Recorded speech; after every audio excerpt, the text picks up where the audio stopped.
Welcome back, everyone. This is Jose Niño here with another episode of El Nino Speaks.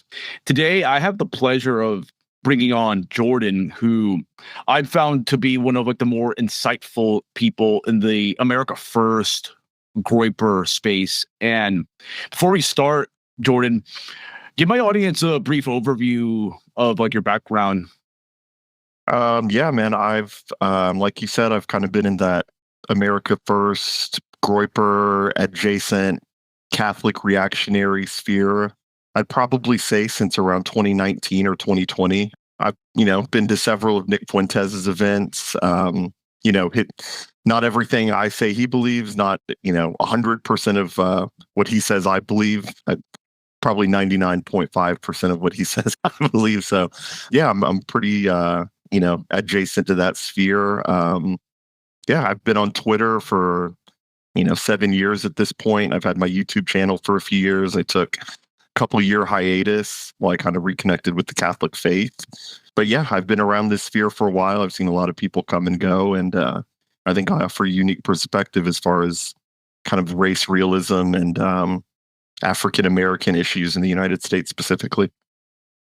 That is exactly why I brought you on, because given your African American Black background, for obvious reasons, it's very difficult to find people of African extraction in the United States that can talk candidly about the realities of race, because you obviously have the typical leftist liberal blacks that are on some shape or form are black supremacists that want a system that benefits blacks at the expense of everybody else.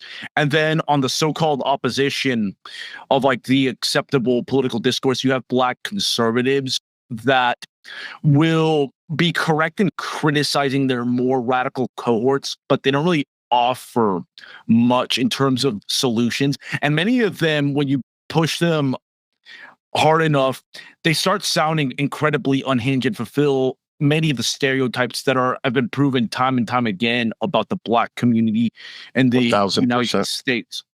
And yeah, your perspective, I think, is very unique because you've gone through from what I've gathered, you've gone through some of the typical conservative libertarian pipelines, but have arrived to a much more unconventional position in your political development that I think separates you from 99.9% of blacks. And moreover, it separates you from the acceptable conservatism Inc. Black sphere.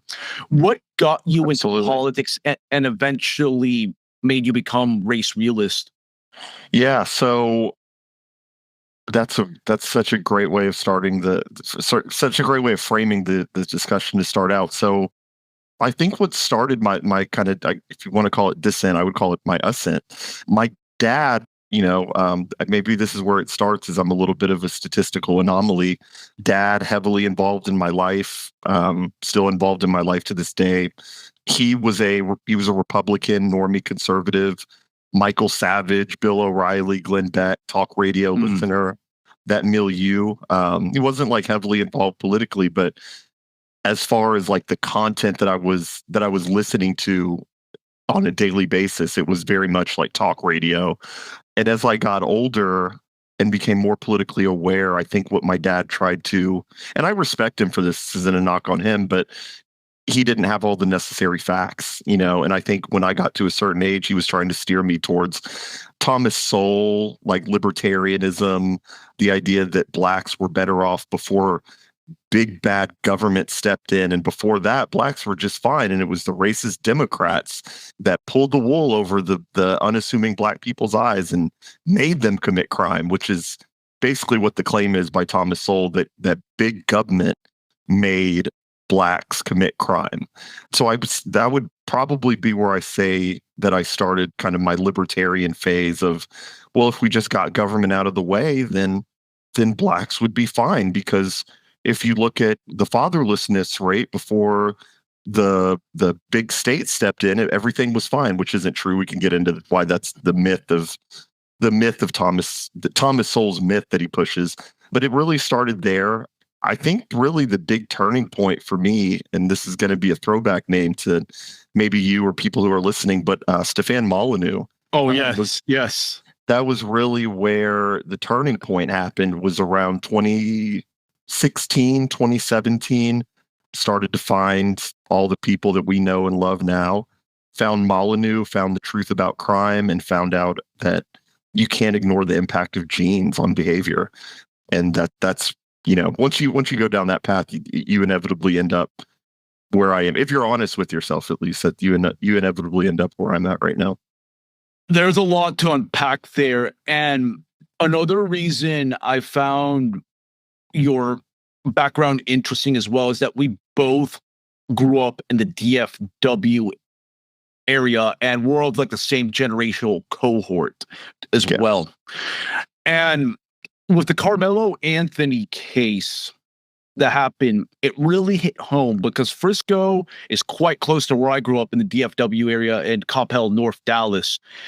And I used to run track as well. Close to where I live. So it hit home for me also because, it's hard to believe that, and you can attest to this, Frisco is not some slum. No. It's not they didn't have them resources. They didn't have enough textbooks. That's why the entire facade of the nature versus nurture argument, the whole nature argument goes away when you see someone like Carmelo Anthony, who's had every privilege afforded to him.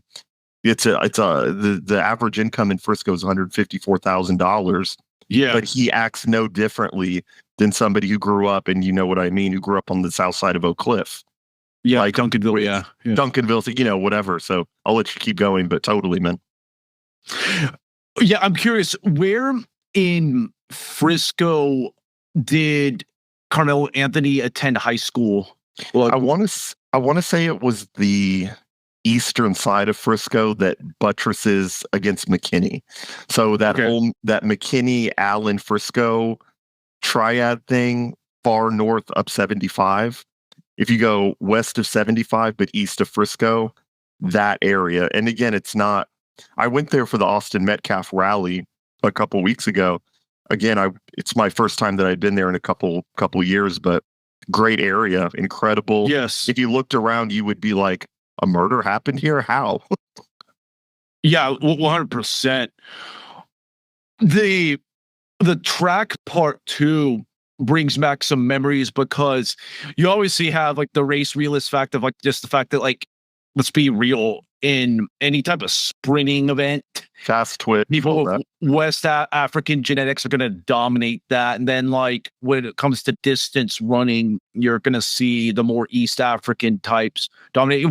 Whites, like a lot of Nordics and Northern Europeans, they can hold their own, but when it comes to like Kenyans and stuff like that, it's going to be really difficult to beat. But at the track meet, one thing I remember this, and especially female Nordics also, they really hold their own. Sorry. Anyway. No, it's actually funny.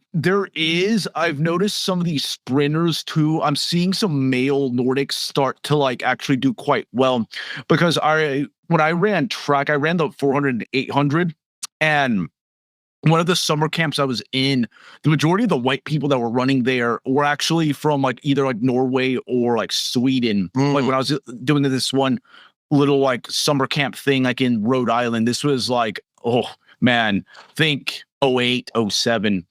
But that said, some of the extracurricular stuff that would happen at these track meets and competitions, looking back at it with like a race realist lens, made me realize a lot of things, because I just remember at track meets, like the runners that sucked, like the Black and Hispanic runners that sucked, they'd be like doing all sorts of shit, like selling drugs, getting into all sorts of trouble, the typical stuff you would associate with hood culture. And a lot of these meets, they were going down in like very upscale high schools in like suburbs and stuff like that. It wasn't like being held like in Duncanville and whatnot, or any place in like South Dallas. So a lot of this stuff was jumping off there. So like a dude getting shanked at a track meet, especially when you look at the demographic of people like in the DFW area, it's not surprising because a lot of those track meets, they're going to be very multiracial as well. And when those people interact, something's gonna kick off, and like it doesn't matter if you put like somebody, especially like a guy like Carmelo Anthony. I don't know much of his background where he like grew up outside of like Frisco in the DFW area, but if you put any black person there or any concentration of black people in like the Frisco area, you're gonna get the problems that are associated with the black community there. Absolutely. And what's funny about that is that's almost that's a microcosm of society as a whole. If you have an individual black person, and this is not a steadfast rule, it's just observations, what you can tell is true. If you have a one single black person in an event, the odds that their behavior metastasize across the group are unlikely, because most people don't behave like black people. Whites don't behave like blacks, Hispanics, a little bit more, Asians, much less. But once you start getting 10% of the group being black, they start grouping together. They start hyping each other up. Oh, let's go beat him up. Oh, you see that bag over there? Let's get that. Yeah. That sounds like a crude characterization, but anybody, like you're saying, who's been in these situations knows that that is not a crude characterization. That's in fact what happens. Blacks, once you get a tipping point, I don't know what that percentage is. Maybe it's 10, 20, whatever. Once you get in that sphere and over, you may as well be in Duncanville, which for anybody not from the DFW area means the hood. It turns into that once you get enough of that behavior that starts, they hype each other up. It's totally real. I noticed that as well in some of the track meets too. Even within the high schools, like South Grand Prairie, who was in our district, Mhm. that was actually like kind of split between Hispanics and blacks. So it got clicked up within it with like the runners from the same high school. They would be like segregating themselves along racial lines. And in Coppell, the when you go to like the cafeteria, it'd be like straight up racial hierarchy. I used to roll with a lot of the Hispanic people, but I was always kind of on the outside because I'm Venezuelan. I was originally from Venezuela, and Oh, okay. the Mexican Americans, and then like the actual like Mexican immigrants, they always saw me as kind of an outsider. So I was kind of somewhat floating around. I eventually ended up hanging out with more like nerdy people that were made up of whites and Asians towards like the final years of like high school. But there was a black contingent that grew bigger because of Katrina, Hurricane Katrina.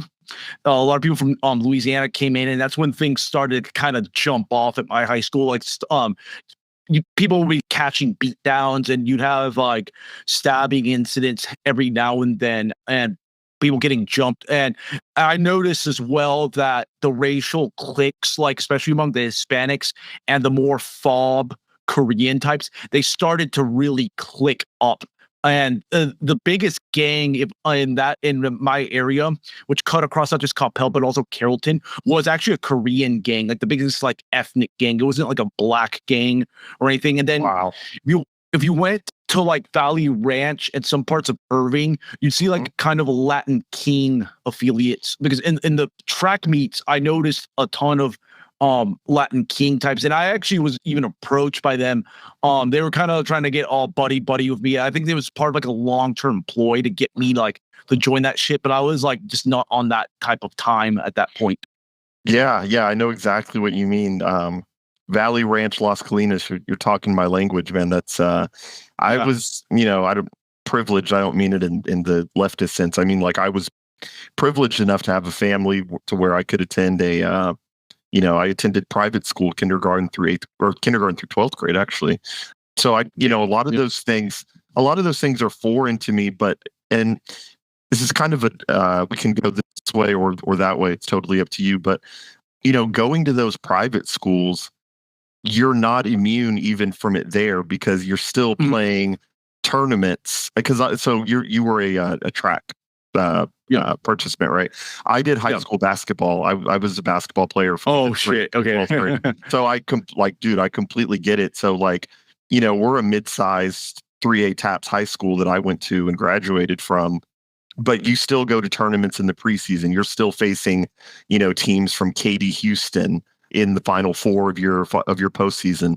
So you're even at that level, you're not subject to it. And then even at a personal level, just because I went to those private schools, my personal familiarity with the Black community comes from my dad kind of introducing me to that side of the family, which is from Jackson, Mississippi. You can guess what's going on with that side of the Oh, yeah. family. Oh, yo, that. So, I mean, Yeah. so I've seen it. What I'm saying is I've seen, even if it sounds like, well, why would this guy know anything about the Black community? It's like, you're never, especially as a Black person. I heard somebody joke about it. I think it was even like I forgot who it was, but it was some well-to-do conservative. And he had a great point. He said, as a Black person, even as a well-to-do Black person, you are never more than 1 degree from criminality, even in the most upper class family you can think of. Oh, So 100%. the perfect example I can think of is Simone Biles, the gymnast. You know her? Yes. Simone Biles. She's like this well-spoken. If you heard her in an interview, you would think she was white. If you didn't see her face, you would think she was just a girl from the Valley in LA. Talks like a white girl, does gymnastics, the whole nine. Her brother is a gang member and was shot and killed, I think, in Atlanta a few years ago. He was doing drug dealing. He was shot in a drive-by. The point, and I know that sounds like a one-off, but the point there is that it's true. No matter what you're doing, even if you are in the most well-to-do white areas, a Black It'd be person, like Tom Dubois. yeah, or Carlton Banks, like even in that show, if you zoomed out from the Banks family just a little bit, there was likely a cloud of criminality even around that family that they had to escape from. And I don't mean escape from like Blacks they're so beat down that they just have I mean, like, they make these choices to be actively criminal, even though they may even have an off ramp. And that's perfectly encapsulated with Simone Biles' brother.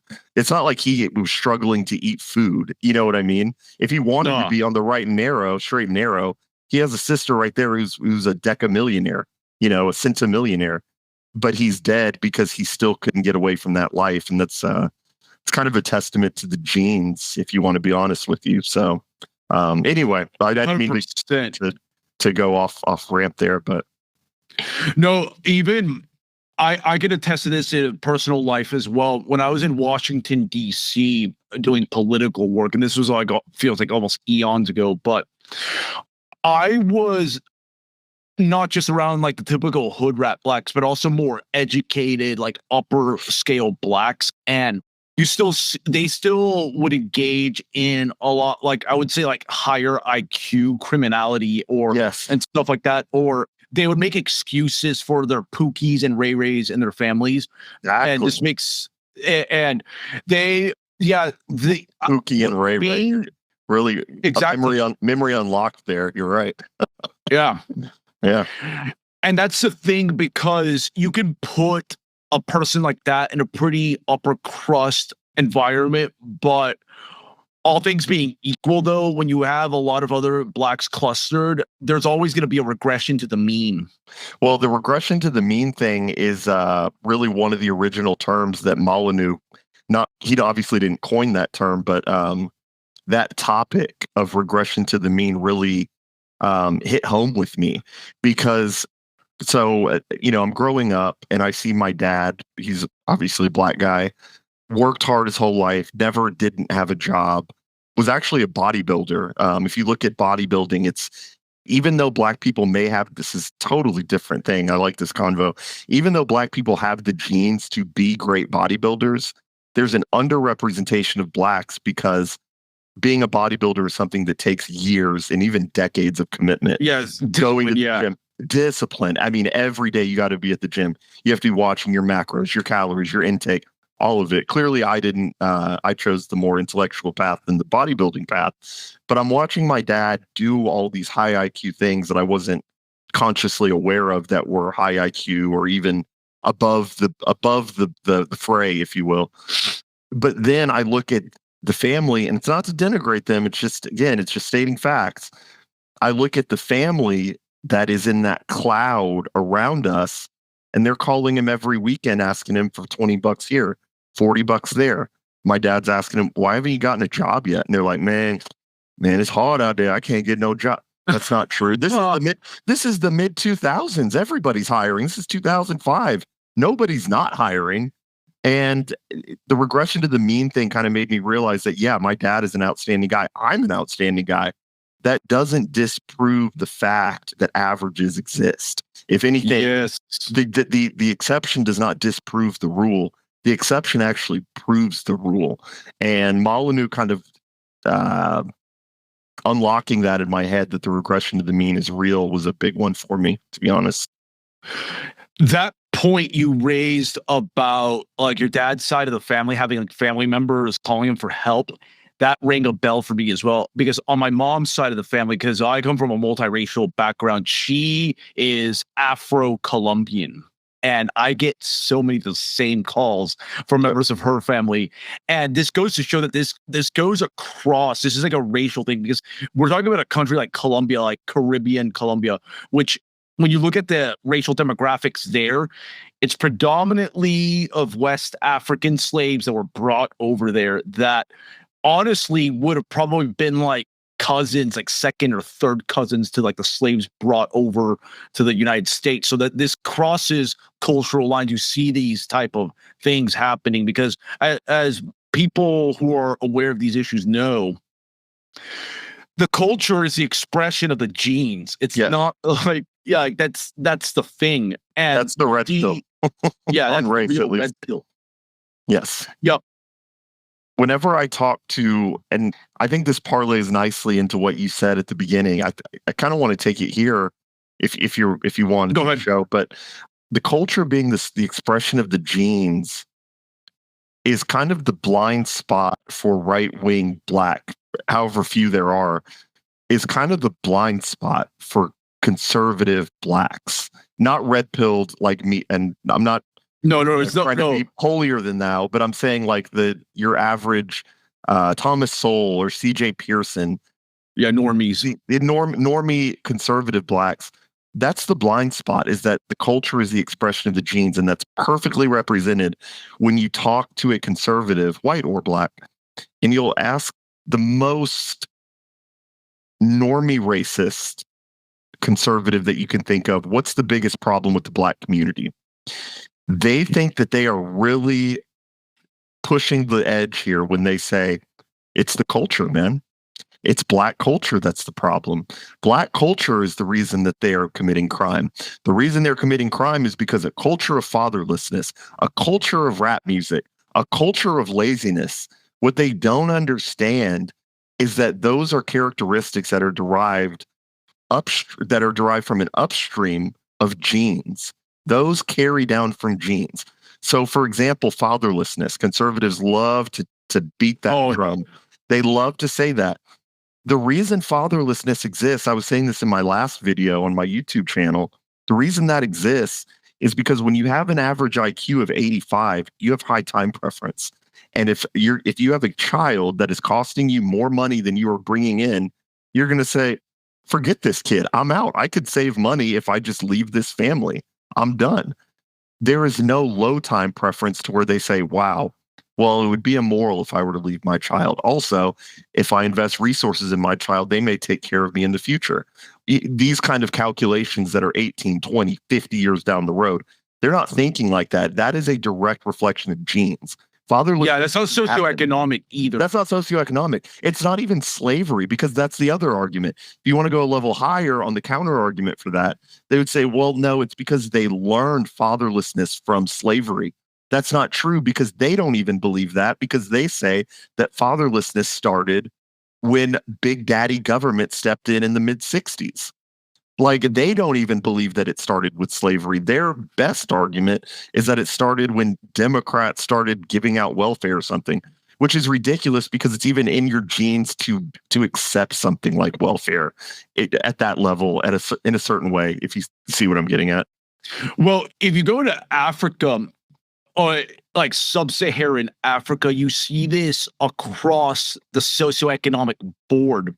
For example, you go to the African village, there's like the big man there that's got like multiple baby mamas and has tons of kids out of wedlock. And then you can extrapolate that to like the national level where you have these really high time preference kleptocratic African dictators that have like that do engage in the same behavior. You see it from a guy that's like almost like a multi-millionaire billionaire to the guy in like the shithole African village. That's like the same trend. Hegel talks about this in Race, Nationalism, and Imperialism. He details the characteristics and the nature of Africa, and he talks about how there was one tribe that they found where one man was responsible for like 600 children, because you have the Pareto principle playing out, you have hypergamy playing out, morality. They're not, and I'll be honest, this is kind of where I struggle with morality and nature. I think you can square that circle. I'm just saying I struggle with it. But when you get below a certain IQ threshold, morality is tough to fully act out in a way. I struggle with that a little bit, but it's real. Sorry to cut you off, man. No, it's absolutely real. And no, I think we're going in the right direction here, because I had the one question I had on deck, like just heading into this conversation, was about the point you raised earlier with respect to pre-welfare state Black America. Because there's a common meme from conservatives and even libertarian economists that say that before the welfare state came into the picture, the Black community was actually quite stable. Now, there is a sliver of truth, a very tiny sliver of truth, but I've seen you go off on this, and I generally agree with you based on what I've been actually reading with regards to the autobiography of Malcolm X, because even in that book, too, he was talking about the same stuff afflicting the Black community in the 30s, in the 20s and 30s. Yeah, he was talking about the same stuff. And that's when he was also a criminal, too, before he became like more of a Black nationalist advocate. Like, that's one part of his life that isn't really talked about when he was Detroit Red. So just going back here, what do you think is the main flaw behind that argument that conservatives and libertarians make with regards to the Black community in the pre-welfare state era? So what you just said there about there being a sliver of truth, there's two things that offer that part that's kind of true. They take that 10 or 20% that's true and try to say that that's the whole story.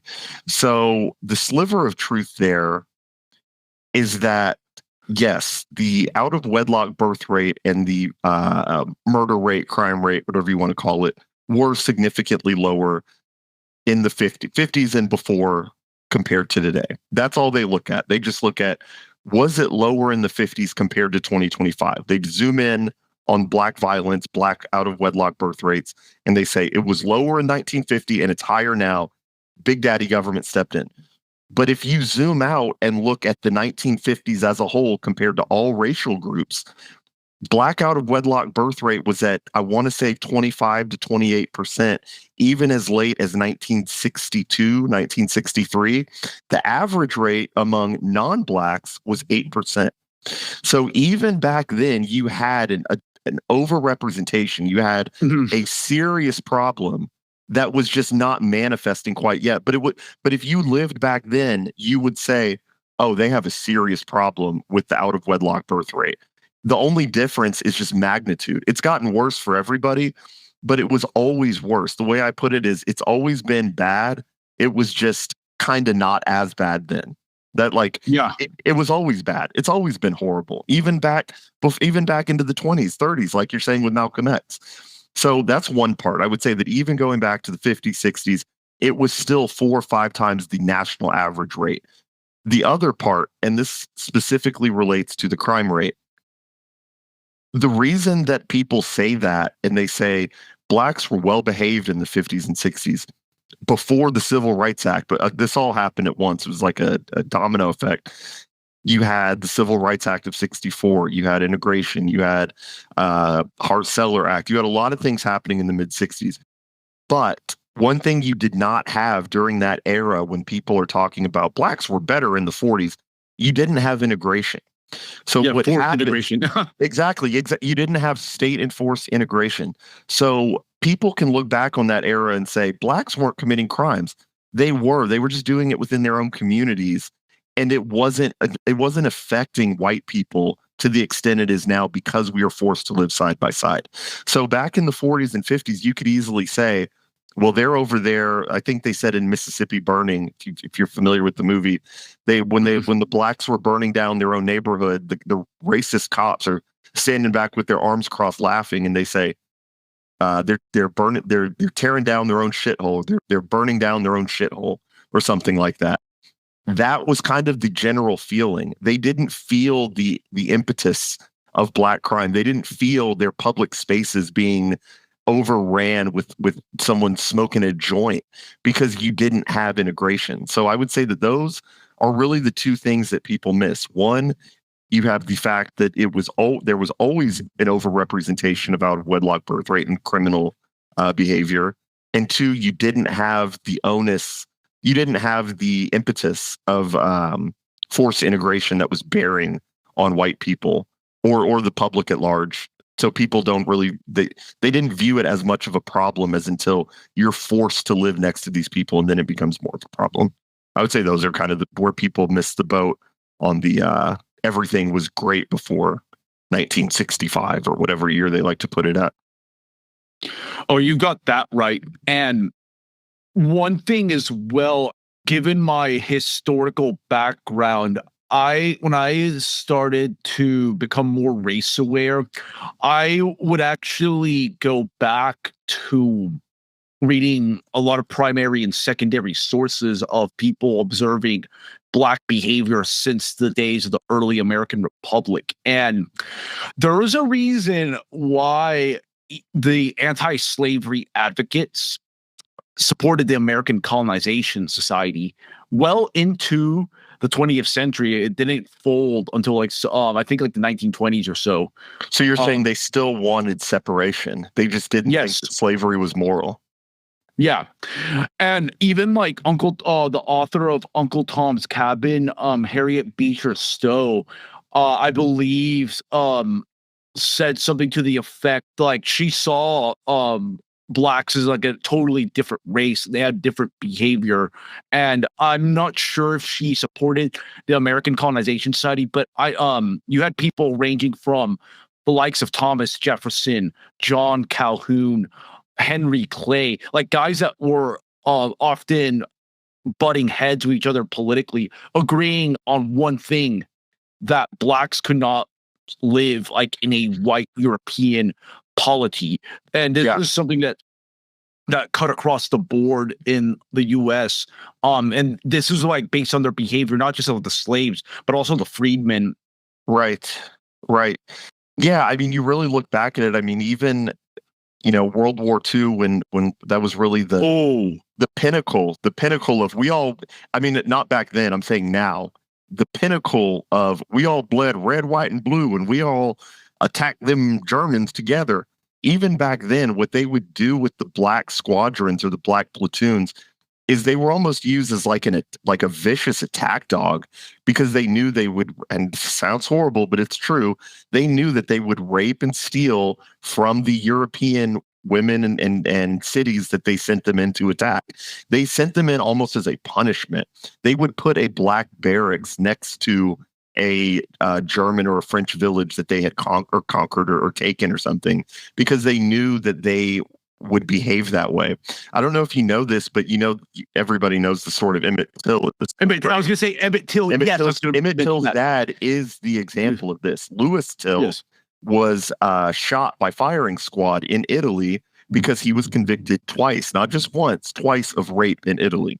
He raped multiple women in Italy during World War II. And in that case, the apple doesn't fall far from the tree. So yeah, there's historical evidence behind this. The behavior simply has not changed. Like you're saying, when you go back and read the primary and secondary sources, these problems have been around since. That's why I almost question the motives a little bit of someone like Thomas Sowell, who on the right wing is considered, like sacrosanct.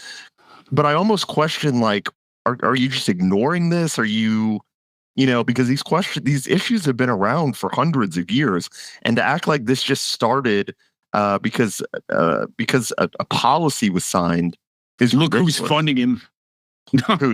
Well, yeah, I mean, it's not a coincidence that one of the only major interviews he's done in the last 10 years was with Dave Rubin. Dave Rubin sat down with him for, I think, 30 minutes. It's like one of the only interviews he's done. And yeah, I wouldn't be surprised if I don't know that for a fact. I'm just saying that wouldn't surprise me at all because that fits in with the idea that, blacks are fine unless whitey steps in. Well, the thing is, too, this is where the JQ It steps does in. tie in. It absolutely ties in. Because you've got to look at blacks in the Judeo-American context, which is like the order that we have seen dominate since World War II, as the golems that they've Yes. largely created. And I'd even go as far, you could go trace it to the colonial era when a disproportionate amount of Sephardic Jewish slavers brought blacks to the U.S. for cheap labor. Right. Like cheap labor is off the desire to bring in cheap labor, and also white Gentiles partook in this too. But like, this desire for cheap labor is very high time preference, and it's destructive to civilizations. Well, it's not Especially when high you start I would push back a little bit. It's not high time preference if you're the first mover in that case. yeah. It's not that they're high. It's not that the Jews were high time preference. It's just that they didn't care about the fabric of the society. Yeah. That they were that I'm not totally disagreeing with you. I'm just saying that in that dynamic, I wouldn't even call the Jews high time preference. I would say that they were acting. If you didn't care about the society that you were inflicting that upon, then yeah, that would be the right move because that's not your home. You have a home that's being created for you at that point in Israel, and that's their plan. They don't give, Yeah, it's classic divide and rule. They just don't care about what happens here. You know what I mean? Well, yeah, I mean, I would say that the Gentile part was the high time preference in that case of we just need them to pick the cotton and then we'll figure it out later. You know what I mean? Yeah, that's actually a really good point. Because when you understand like the whole notion of like having a multiracial society, it is designed specifically to become unstable. That's how when you understand the JQ, that's how you understand it. Because when you have a multiracial society, it's going to always be like all these groups are going to be at each other's throats, while the puppet masters that created this problem, they just sit high on the hog and like benefit from the cheap labor, having all these consumer units, and also the instability because they'll be able to like live in their compounds while everybody else is beefing with each other as the natural result of the multiracialism. Because when you have a multiracial polity, it's going to be unstable regardless of the ideology that undergirds it. That's just like a fact. Like, absolutely. I think the only problem is that I don't know the extent to which modern blacks have the mental cognition to understand the puppet master dynamic. And that's the problem. When you talk to it, and I've been in this boat before where I've tried to do this and talk. I've literally been in the case where I've been at the black barber shop and tried to talk to them about how they feel about the fact that there were Jewish slavers, the fact that Jews own XYZ, the rap meet, just trying to meet them at their level, right? And just say, well, a common one is why all the black rappers got to wear a dress. That's just a common refrain, a very, very base level talking point in the black community. They make us all wear a dress. They try to feminize the black men. And I go, well, you know who's doing that, right? You know who runs media, right? Like, and I've been in that boat trying to explain that. I'm not joking. I'm not exaggerating. All it takes is about 2 minutes of discourse between them to get back to, man, they all just white anyway, and they all just hate us all anyway. They don't have, and I keep saying this, but it's true. I'm not trying to be mean. I'm not trying to be hateful. But when you have an IQ, a standard deviation below the average, below 100, it gets tough for you to work with multi-level thinking and say, well, okay, the whites are doing this, but who's controlling even the institutions that the whites are representatives of? And then you get into the fact that Jews look white, and this isn't a groundbreaking take. They don't have the ability to think. Yeah, you can't think beyond like they can't level think, 3. exactly. Yeah. Oh, level 2 maybe. Yeah. And it gets difficult for them, and that's kind of why I think at this point, at least in terms of what you promote to Black people as far as the solution goes, is freedom of association, because that sounds good to them. That sounds really good to them to be like, these people hate you. You need to start your own business and just tell them to start their own thing. And we can go down that path in a little bit. And I agree with you on the JQ issue. My only beef, not even beef, my only issue is the extent to which that it's even capable to explain that to somebody with a view of 85. Like, I've been there. It's difficult. I've talked to some Nation of Islam heads whenever I encountered a lot of those in like the DC, Maryland area.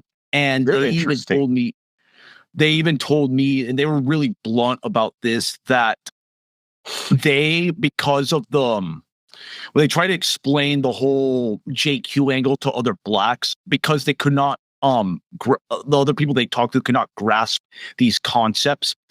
They basically just ended up like these Nation of Islam types, appealing to them on like slop tier levels, and just would oftentimes even just kind of like assimilate into their really dumb behavior, because the peer pressure is so strong to fit in that a lot of these guys, these Nation of Islam types, would just like kind of revert to the hate whitey thing. That's been one of the big issues with NOI, that with like the Farrakhan and Nation of Islam. Gotcha. Yeah, Nation of Islam, is that they can't really, you can't explain these really high level philosophical, deep political topics to a person, as you said, that is cognitively impaired, if you will, and you cannot explain this. So your only option is just to like either engage. Your only options are to engage in the typical anti-white politics, or just dumb yourself down to the point where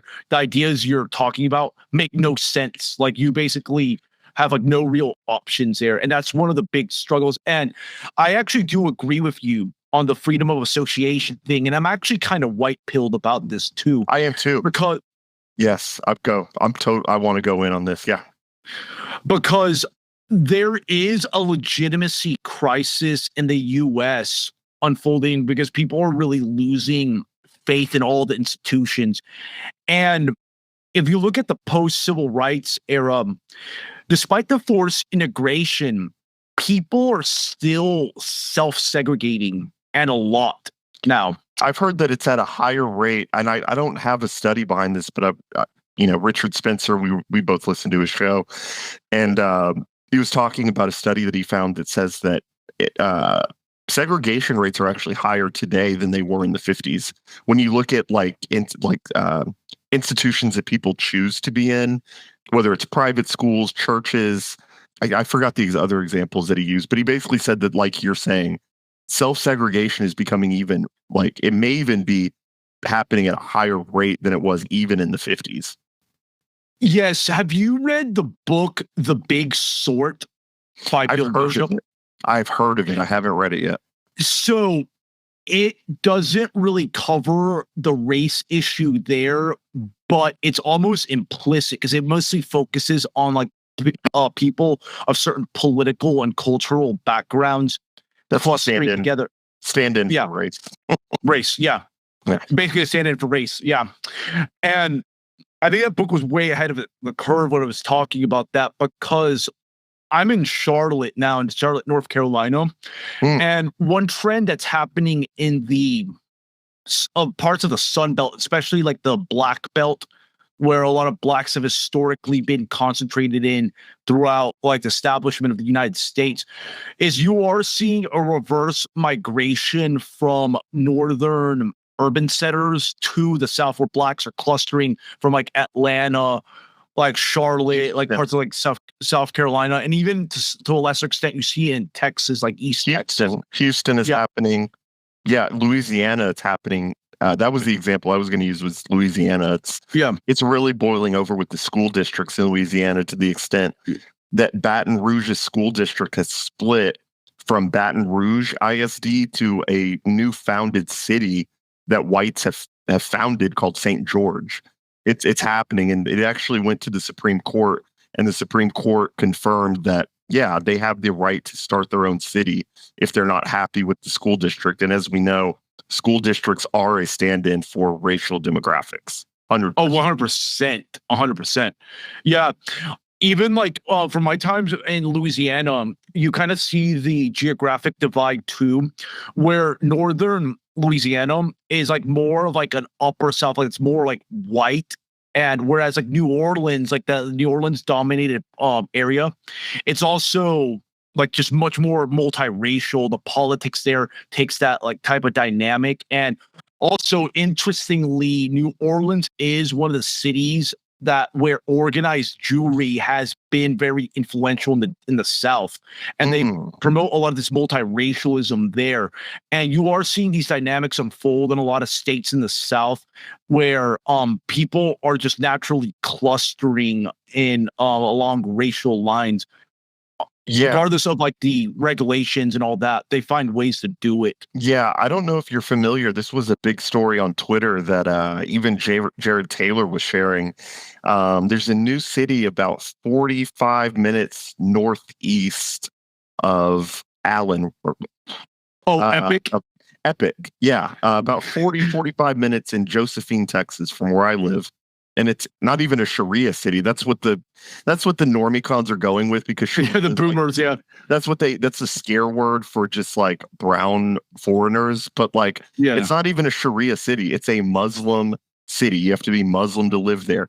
Muslim community colleges, Muslim recreation centers, Muslim houses, Muslim apartments. It is all Muslim.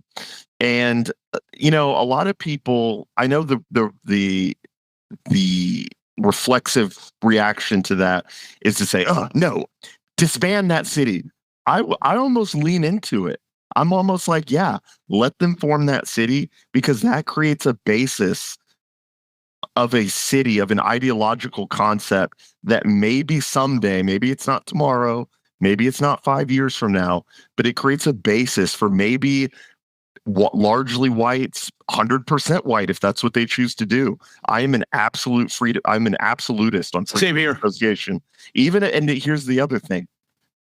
Even if that excludes me, I'm like, you know what? That's their choice. I got to figure something out.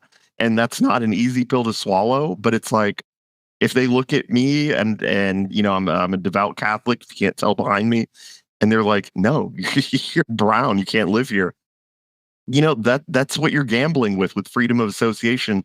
But that is an infinitely better society than the world we live in right now. Oh, it's awful. It's a multiracial open air prison that with forced integration at the helm. Like, I do not like this order.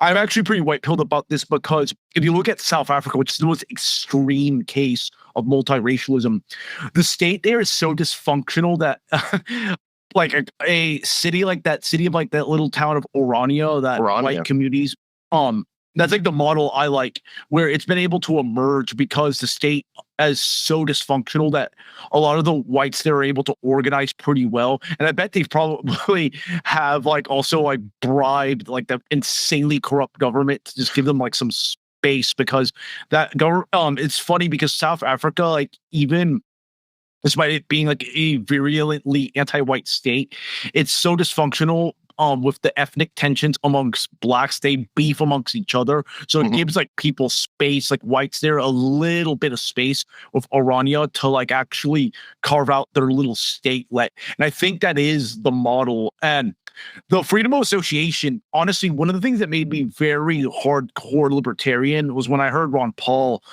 go against the Civil Rights Act of 1964, the forced integrations thing. That's when I became very hardcore political, because I'm like thinking like, this is so out of bounds, but it's such a great idea. It sounds like such a like great idea that challenges the norm, the accepted like norm that I like was like bought in, because I like when people like think outside the box and challenge a lot of like facets of this American civic religion that are taken for granted. And I think that this is going to become inevitable as like the US just becomes more dysfunctional. Mhm. The natural tendency for humans is to congregate amongst their own. So, but Right. it is a most pragmatic way of doing stuff. Yeah, I'm on the fence about that. I mean, now we're kind of getting into like theoretical physics here. Like there's really not a model. We're just kind of hypothesizing. The only thing I don't like about freedom of association, that being the way forward, is that it feels like retreat. There's no in the other part of my mind, I'm like, there's no reason white people should have to retreat from the cities they built. And that's Yeah. kind of what you're doing when you say, well, let's all just move to Idaho and Yeah. create a city. It's like that is true. I think that is a human right to be able to congregate with your own. Absolutely. But part of me is almost like, why don't we just get somebody actually right wing who retakes the cities and like put somebody in a lithium mine for 5 years because they were caught smoking weed in public? You know what I mean? Like little things. That's not a little thing, it's a big thing. But I mean, like, what if you really brought back broken window policing, which is a bad word now in criminology? The idea that if you're not familiar, broken window policing was Yes. yeah, yeah, how they retook New York City, and famously they wouldn't, the police wouldn't respond if they said there was if somebody called in and said there was a broken window. They wouldn't respond because they were pulled in other directions. What they started doing when they wanted to retake the city of New York, a New York person will correct me on this, but around the 80s, I guess, they started responding to broken windows. And they said, we're going to arrest anybody who's responsible for the broken window. And we're going to respond to all the calls. What I'm saying is, what if we actually had a true right wing leader? And I don't think we're as far off from this as people think. Somebody who says, you know what? I'm done with the stealing in the Lululemon store. Anybody caught stealing, 1 year in jail minimum. I'm overriding the courts. You're going to jail. You know what I mean? Like that kind of thinking, because that would actually allow a flourishing of society as opposed to retreatism. That's my thinking. I'm thinking out loud here. Well, I also It would grapple with that it as would well. always be difficult because of the courts. I understand that, but we need a Yeah. Caesar, and that's what Trump was supposed to be, and we've gotten nothing in the way of law and order. We've got like a bargain Nero instead. Yeah, bargain, perfect way of putting it. Yeah, it's like anyway. Honestly, this is something that I do grapple with because, and this is also me getting kind of larpy here, coming from like a very like Latin American background. Like I like the idea of a strong man, like a caudillo type. Like I like Okay. Francisco Bukele. Franco. Yeah, Bukele. Yeah, I also like cities in general because I lived in Santiago, Chile for several years, and I liked the walkability and how it was actually like surprisingly safe, safer Right. than a lot of American cities. And it's like a second world city at that, and still was Right. very safe. Lots of high culture. You could walk around like that, and I do think that, yeah, the point you raised that what the cities that whites built, That it should they just be should, handed over to savages, yeah, yes, exactly. Um, I tend to take more like the let a thousand ideas and projects bloom in the Mhm. sense that people can like build their little statelets, but also I'd say like you can have like a reconquista model where like in the case of like Spain, it took them 700 years to expel Islamic and Jewish interlopers, That's a good and it's going to point. be a protracted battle. But I actually am more amenable, especially to the idea of like retaking certain cities, especially if you live in like a red state that's like thoroughly red. Like there is no real excuse for some of these cities to like fall by the wayside because you have the kind of like the capital and manpower of like voters and activists to like clean up these cities, even if the demographics of the cities themselves are bad. I You think could easily Dallas and build a I think Dallas and Miami are the two perfect examples of that. I think in Dallas and Miami, you have two cities. Dallas is larger, obviously, The reason I use Dallas instead of Houston is because Houston's demographics have been black since before I even before you even can even go back far enough on the time scale. Houston has always been a largely black city. Dallas, that's where I'm from, so I know it a little better. Dallas is firmly red, aside from the immigrants that we've imported and the maybe 15 to 20% black cohort within Dallas. As we know, the Hispanics can be made red with using their opposition to blacks because Hispanics don't particularly care for black. I know we're talking right now, but Hispanics and blacks. Oh no, I've written about this. They clash over the same territories. We see that in LA. Dallas could become that kind of place. All the suburbs around Dallas are redder than red. Southlake, Colleyville, Grapevine. Yeah, 100%. These are white strongholds. These are places where if you cross the county line notoriously, if you get caught doing a crime semi-close to the Collin County, Dallas County line, your lawyer will fight for, regardless of your race, your lawyer will fight for you to be heard in Dallas County because he knows you're going to get an easier time. Yeah. If you get tried in Collin County, good luck. You might get a year for a drunk drive or for a possession. Yeah, you're done. Dallas could be, and I don't know the Miami demographics as well. I'm just saying that, like, you know, Houston is the 4th largest city in America. Dallas is like the 8th or 9th. Dallas is the kind of city that could be reconquisted. You know what I mean? If there was a will. And that's always the thing, is where's the will, you know? Well, here's the thing. I've written about this too.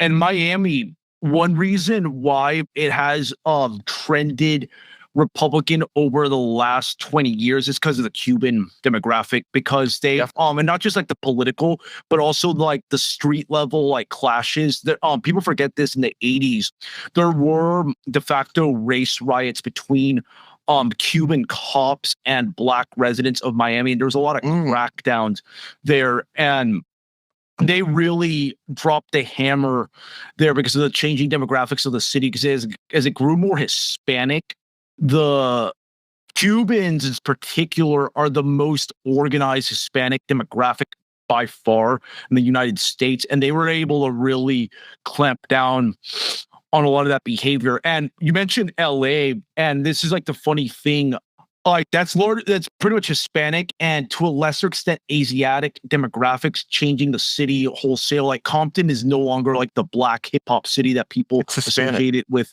It's Hispanic now, and black gangs, Hispanic gangs, like pressed, like de facto ethnically cleansed a lot of black neighborhoods there. That to the point where, Obama had like step in with like RICO charges to bust up like some like Hispanic outfits there because they just were taking over the streets and pushing people out. I mean, for how big, bad, and tough these black gangs love to talk about, how that, you know, we'll put a cap, or I don't even know how they talk anymore, but they love to talk big, bad, and tough. Until, I mean, Chicago, we saw this recently with the Venezuelan immigrants.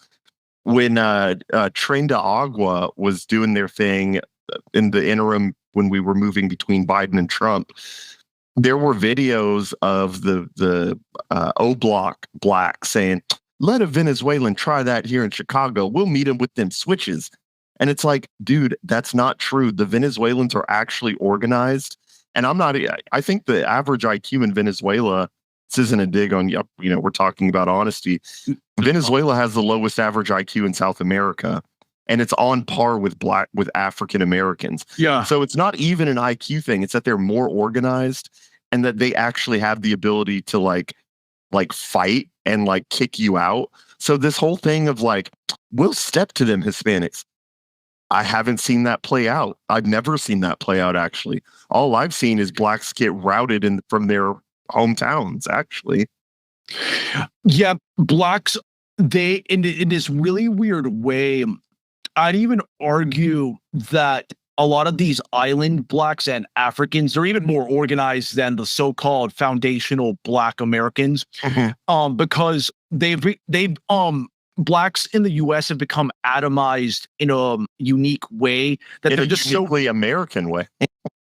Well, in a unique way where they're just like mindless consumers, and they just cannot really organize very well. They can like bitch collectively, but they cannot build something like that's coherent Correct. to push Correct. back against these type of groups. Because let's be honest, Hispanic gangs and these other criminal enterprises, they're a lot more organized because they're coming from cultures that, even though they're pretty messed up, they still have like a social cohesiveness to them. Like if you go to Yes. Latin America, you'll see that like, yeah, these societies are poorer and they have like they do some weird stuff like syncretic forms of Catholicism and all that, but like they still have like an underlying culture that's not atomized. So when they come to the US, they have that advantage where they can easily take over a block, whether it's like a gang or just a group of like Hispanics, and I'd say a lot of other non-white groups too. Like they can just take over a block pretty easily through legitimate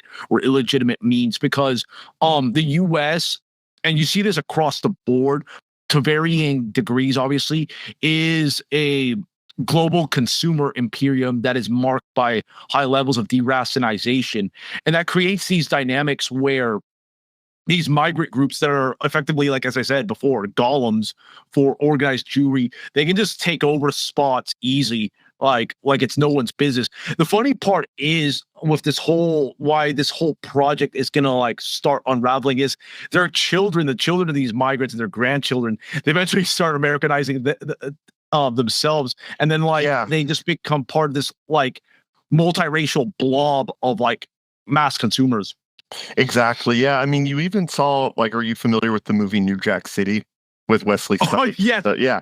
You almost, not even almost, that was a pretty accurate representation of like New York in the 90s and late 80s. Blacks did have the ability to control a block. But again, exactly like I was saying earlier, with relation to the 50s and 60s and integration, blacks could control a block when it was a 60-year-old white person neighborhood, and they could just kick them out using fear. They aren't able to do that when you have something like integration, where they have to go up against the triads, the Hamongs, the Latin Kings, the Train de Agua. They don't have that ability. As much as rap music has lied to them and made them feel tougher than they are, it's not there in any meaningful sense, you know? Uh, the funny thing about rap music too is that you have a lot of these like Puerto Rican and Dominican, like mixed race, like Puerto Rican and Dominican blacks that like take like appropriate some of the stuff of like the ghetto culture and use it to their own end to like advance like their like Latin culture. And it's like they're just getting played like across the board. Like Oh, yeah. the disproportionate amount of like Dominicans like in the rap game is it's actually like kind of fascinating how they like almost like they're doing what ghetto blacks were able to do like in the 80s and 70s, but like even better, like of taking Exactly. over these blocks. And yeah, I mean that's the whole thing about the system in general, that it's just a system that creates like societal destruction is really at its core. When you have like a multiracial society, that society is just or lack thereof, to be honest, is just like destined to become a really incoherent polity marked by just social chaos. Absolutely, man. It's I mean, when you zoom out a little bit, we've kind of been getting in the weeds here for about the last 30 minutes, which Yeah. I could do this all I day. enjoy. I need to wrap up here soon, but I Yeah, same here. Yeah. kind of how I wanted to trail off, I guess, is when you zoom out a little bit, it's like, why should any of the problems that we've been talking about for the last 30 minutes be white people's problem? If they don't want to live among this disaster of a situation that we've been talking about, I don't see how it's not their right to just exclude themselves from this. But every time they do, there is some government agency or through Jewish manipulation. I would say that it's I wouldn't call it 50-50.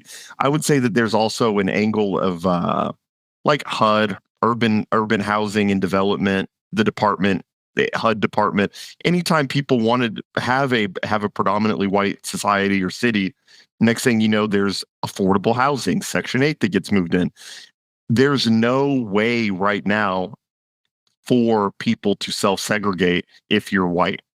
And that is one of the things that I've always advocated for, like I said earlier, is absolute freedom of association. I think that that's the only way out of the short-term problem that we're in right now. No, I think this is yeah, I agree with you. This is a great place to just like wrap this conversation up, because I think this is a great like high note to end on, because I'm big on building solutions, and I see this as one of thousands of solutions that we can Oh, totally.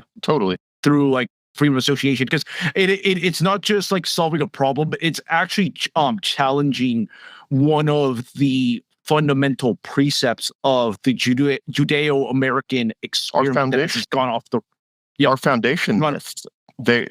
Our two foundation myths are slavery and the Holocaust. Those are what they are. And if you want to even dig into slavery, the foundation myth within slavery is Emmett Till. The idea that a black guy has the right to sleep with white women. That is the foundation myth behind Emmett Till. And when you zoom out, it's slavery, and when you zoom out further, it's the Holocaust. Yeah, yeah. This is some like heavy stuff, but these conversations have to be had. They have to be had, because we cannot continue using played out political strategies of yesteryear. But before we leave, man, let my audience know where they can follow you and your work. You've got a good YouTube channel that's popping off, and I've tuned into every episode. Oh, thanks, man. I didn't know that. I didn't know you watched the episode. So I do a weekly show on my channel. It's youtube.com/Jordan B videos, JORDAN B videos. I do a weekly show there. I sometimes clip segments where Richard Spencer lets me go off for about 10 minutes or so. You can find my videos there, including this one. And then the Twitter is x.com/Jordan. Same thing, Jordan B videos, but the O in videos is a 0. I got banned and had to make a new account. So X is Jordan B VIDE 0S. YouTube is youtube.com/Jordan B videos. I really appreciate you having me on, man. Seriously. No, I knew this was going to be good, and I look forward to future like collaboration projects, because I think we're onto some interesting stuff. And to my audience, as always, thank you for your generous attention. And with that, El Nino has spoken.